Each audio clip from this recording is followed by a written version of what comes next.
ses değilse çığlık oluyor. Üşüyor toprak, taşlar üşüyor. Vuslatı yakın eden yollar üşüyor. Yumma gözlerini, uyuma bugün. Bütün gölgeler akşam oluyor.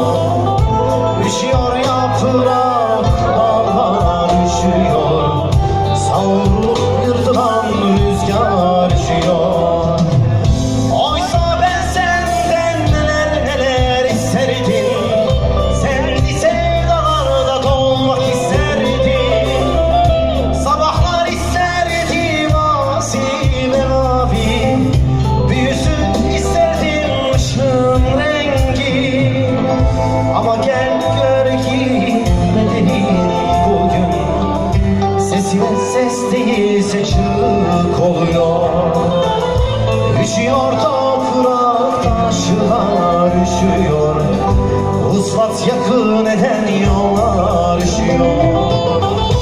Ama gör ki kötüyüm bugün. Sesime ses değilse çığlık oluyor. Üşüyor toprak, taşlar üşüyor. Vuslatı yakın eden yollar üşüyor.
Bugün sesime ses değilse çığlık oluyor.